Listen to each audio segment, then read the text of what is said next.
మనము పార్లమెంట్ లో చూస్తున్నాము. పార్లమెంట్ లో ఈరోజు కేంద్రంలో బీజేపీ ప్రభుత్వం పార్లమెంటు స్పీకర్, పార్లమెంట్ ఎంపీల సాక్షిగా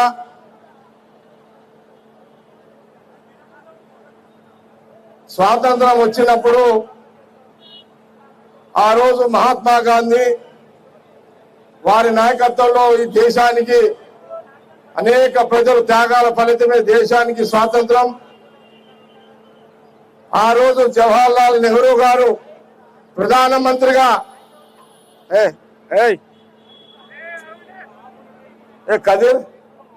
కదీర్ బంద్ కరుతుందో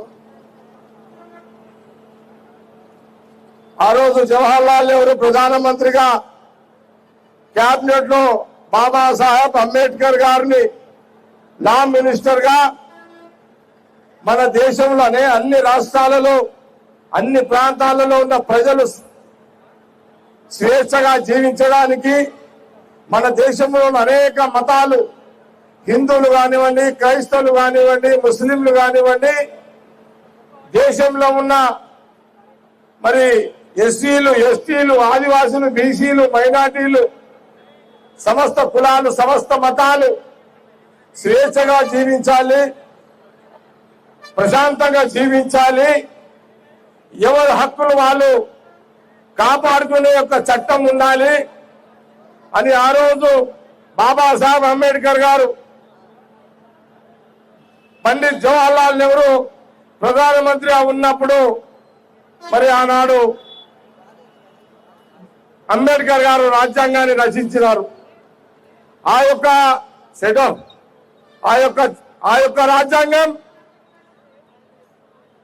ఈ 76-77 సంవత్సరాలు బిఆర్ అంబేద్కర్ రాజ్యాంగం వారు రాసిన ఆ యొక్క రాజ్యాంగంతో ఈ దేశంలో, ఈ రాష్ట్రాలలో, ఈ ప్రాంతాలలో ప్రతి మనిషి స్వేచ్ఛగా, ప్రతి మనిషి ప్రశాంతంగా, ప్రతి మనిషి సుఖశాంతులతో జీవిస్తున్నారంటే అది బిఆర్ అంబేద్కర్ గారి యొక్క రాజ్యాంగం. ఈ దేశ ప్రజలకు బిఆర్ అంబేద్కర్ గారి యొక్క రాజ్యాంగమే, వారు రాసిన రాజ్యాంగమే దేశ ప్రజలకు కవచం. దేశ ప్రజల ఆ రాజ్యాంగ కవచాన్ని పెట్టినటువంటి బిఆర్ అంబేద్కర్ గారిని పార్లమెంటులో నిండు సభలో మరి ప్రతిపక్ష నాయకులు ఆ రోజు రాహుల్ గాంధీ గారు కూడా పార్లమెంట్ లోనే ఉన్నారు. స్పీకర్ సాక్షిగా బిఆర్ అంబేద్కర్ గారిని అమిత్ షా హోమ్ మినిస్టర్ గారు కించపరిచే విధంగా వారు మాట్లాడడం జరిగింది. వారి మాటలు ప్రధానమంత్రి మోడీ గారు కూడా సమర్థించారు.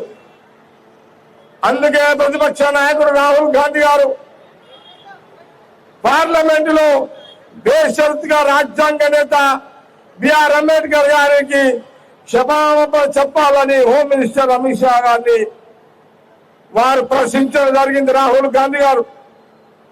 అయినా బీజేపీ ప్రభుత్వం ఇప్పటి వరకు కూడా క్షమాపణ చెప్తలేదు.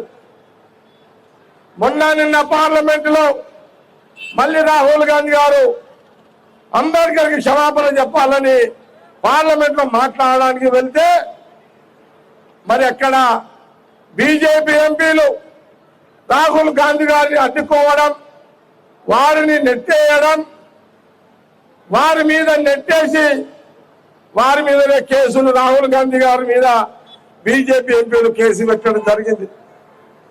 ఆ ఎంపీలు, బీజేపీ ఎంపీలు కేసు పెట్టడానికి కారణం ఏంటంటే రాహుల్ గాంధీ గారు పార్లమెంట్ లో రావద్దు, పార్లమెంట్ లోకి వస్తే మళ్ళీ అమిత్ షాని, మోడీని క్షమాపణ కోరమని కోరుతాడు అంబేద్కర్ గారికి, దేశ ప్రజలు క్షమాపణ ప్రసంగిస్తాడు అని వారి భయానికి రాహుల్ గాంధీ గారిని పార్లమెంట్ లో రాకుండా అడ్డు తగిలిరు. అందుకే ఈ రోజు సంగారెడ్డిలో కాంగ్రెస్ పార్టీ రాహుల్ గాంధీ గారి యొక్క నాయకత్వంలో కాంగ్రెస్ పార్టీ కార్యకర్తలు నాయకులము మనమందరము ఈ రోజు ఆర్ఎన్బి గెస్ట్ హౌస్ నుంచి 3 కిలోమీటర్లు మనము రాహుల్ గాంధీ గారి యొక్క నాయకత్వంలో బేషరతుగా రాహుల్ గాంధీ యొక్క డిమాండ్ అంబేద్కర్ రాజ్యాంగానికి క్షమాపణ చెప్పాలి అమిత్ షా మోడీ గారు అని వారి నాయకత్వం మీద మనం ర్యాలీ జరిగింది. ఇది పాత బస్ స్టాండ్ అంబేద్కర్ చౌక్ ఇక్కడ వరకు మనం అందరం ర్యాలీకి వచ్చినాం. ఈ రోజుతో ఈ కార్యక్రమం ఆగిపోదు. రాహుల్ గాంధీ గారు కోరినట్టు రాజ్యాంగ నేత అంబేద్కర్ కి అమిత్ షా క్షమాపణ చెప్పేంత వరకు రాహుల్ గాంధీ గారి నాయకత్వంలో సంగారెడ్డి నియోజకవర్గంలో మనం అందరం కార్యక్రమాలు చేయడం జరుగుతుంది. దేశ ప్రజలు రాష్ట్ర ప్రజలు ఆలోచన చేయాలి. ఈ దేశంలో స్వతంత్రంగా మానవుడు జీవిస్తున్నాడంటే అది బిఆర్ అంబేద్కర్ వారు రాసిన రాజ్యాంగం. మరి ఆ రోజు ప్రధానమంత్రి జవహర్లాల్ నెహ్రూ ప్రధానమంత్రి క్యాబినెట్ లో అంబేద్కర్ గారు రాజ్యాంగాన్ని రాశారు. ఆ రాజ్యాంగాన్ని కించపరిచిన అమిత్ షాని నిలదీస్తున్న రాహుల్ గాంధీ గారు జవహర్లాల్ గారి యొక్క ముని మనుమడు. వారి ముత్తాత జవహర్లాల్ నెహ్రూ గారి క్యాబినెట్ లో అంబేద్కర్ గారు రాజ్యాంగాన్ని రాసిచ్చారు. ఆ రాజ్యాంగాన్ని బీజేపీ అమిత్ షా మోడీ గారు వారు కించపరిస్తే నెహ్రూ గారి యొక్క ముని మనుమడు రాహుల్ గాంధీ గారు ఈ రోజు బీజేపీ నాయకులను అమిత్ షాని పార్లమెంట్ లో నిలదీస్తున్నాడు. ఇది రాహుల్ గాంధీ గారి యొక్క కుటుంబ చరిత్ర. రాహుల్ గాంధీ గారు కాంగ్రెస్ పార్టీ దేశము బాగుండాలి, దేశంలో ప్రజలు బాగుండాలి, హిందువులు ముస్లింలు క్రైస్తవులు సమస్త కులాల ప్రజలు అన్నదమ్ములా కలిసి ఉండాలి. ఇదే రాహుల్ గాంధీ గారి యొక్క కుటుంబం వారు కోరుకునేది. రాహుల్ గాంధీ గారి యొక్క కుటుంబం త్యాగాల కుటుంబం. రాహుల్ గాంధీ గారి యొక్క కుటుంబం దాన గుణము, దైవ గుణము, ప్రాణాలు అర్పించే గుణము పేద ప్రజల కోసం. అలాంటి కుటుంబంలో రాహుల్ గాంధీ గారు ఈరోజు పోరాడుతున్నారు. సోనియా గాంధీ గారి నాయకత్వంలో, ప్రియాంక గాంధీ గారి నాయకత్వంలో, మల్లికార్జున ఖార్గే గారి యొక్క నాయకత్వంలో ఈరోజు సోనియా గాంధీ గారు, రాహుల్ గాంధీ గారు, ప్రియాంక గాంధీ గారు కాంగ్రెస్ పార్టీ, ఈ దేశానికి కాంగ్రెస్ పార్టీ ఏఐసి అధ్యక్షుడిగా ఒక దళితుని ప్రెసిడెంట్ చేసిన చరిత్ర కాంగ్రెస్ పార్టీది. బీజేపీ వాళ్లకు కాంగ్రెస్ పార్టీ అడుగుతున్నది, మీకు ఒక బీజేపీ ఆల్ ఇండియా అధ్యక్షుడిగా దళితుని చేసే దమ్ముందా మీకు? కానీ అది చరిత్ర, చరిత్రకే కాంగ్రెస్ పార్టీకే ఉంటుంది. అది ఈ రోజు మల్లికార్జున ఖార్గే గారు దళిత నాయకుడు, అంబేద్కర్ యొక్క ఆశయాల సంబంధించిన వారి ఆశయాలను పాటించే నాయకుడు ఖార్గే గారు. కాబట్టి సోనియా గాంధీ గారి నాయకత్వంలో, రాహుల్ గాంధీ గారి నాయకత్వంలో, మల్లికార్జున ఖార్గే గారి నాయకత్వంలో, ప్రియాంక గాంధీ గారి యొక్క నాయకత్వంలో అంబేద్కర్ అవమానించిన బీజేపీ, అమిత్ షా, మోడీ దేశ ప్రజలకు క్షమాపణ చెప్పేంత వరకు రాహుల్ గాంధీ గారి పోరాటం ఆగదు. వారి ఎమ్మట కాంగ్రెస్ పార్టీ కార్యకర్తలము మనమందరం సైనికులుగా మనం పనిచేస్తూ వారి క్షమాపణ పోరాటం ఆగదు అనే విషయాన్ని సంగారెడ్డి నియోజకవర్గం కాంగ్రెస్ పార్టీ నాయకులకు, కార్యకర్తలకు తెలియజేస్తున్నాను.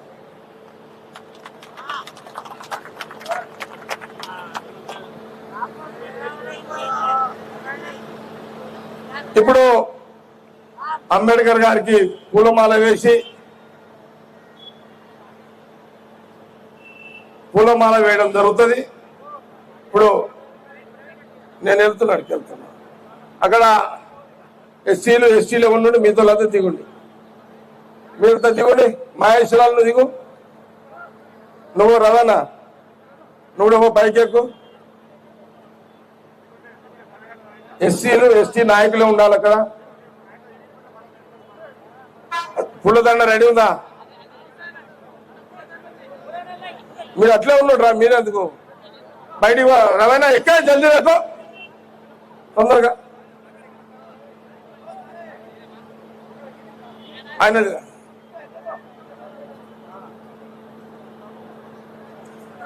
యోగా ఇప్పుడు ఏం లేదురా నాయన, ఎప్పటికిదే నారా, ఎప్పటికినేమా కెమెరాలు అటు వేయించండి, మైక్ ఇట్లా పట్టుకో. మన యోగా శివ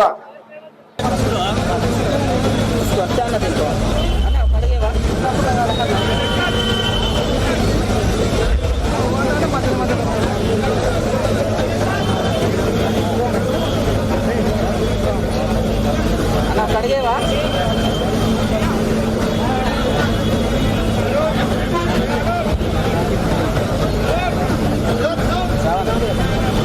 గడ్డలు వేసుకో.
ధన్యవాదాలు.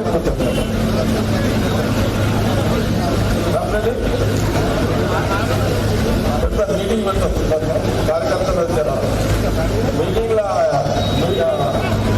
మీటింగ్ పెడతా ఒక అందరితో నేషనల్ కోసం మాట్లాడాలి తొందరగా పెడతా. ఓకే, కానీ ఈ మధ్యలో ఎమర్జెన్సీ రాహుల్ గాంధీ గారు ఎప్పుడు పిలిపించిన అందరూ అనుకుంటుంది. సంగారెడ్డిలో నియోజకవర్గం స్థాయిలో రాహుల్ గాంధీ గారు అంటే పార్లమెంట్ లో అమిత్ షా మోడీ గారు క్షమాపణ చెప్పేంత వరకు రాహుల్ గాంధీ డిమాండ్ పూర్తయ్యేంత వరకు అంబేద్కర్ గారు క్షమాపణ చెప్పేంత వరకు మరి రాహుల్ గాంధీ గారు పోరాటం వెనుక సంగారెడ్డి నియోజకవర్గ కాంగ్రెస్ పార్టీ కార్యకర్తలు నాయకులు ఎప్పుడు కూడా అలర్ట్ గా ఉండాలి.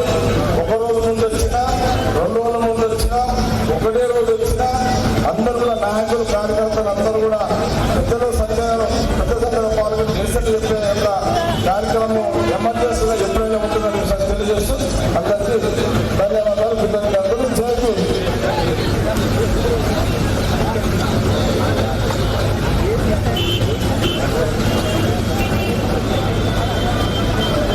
ఉంచాలా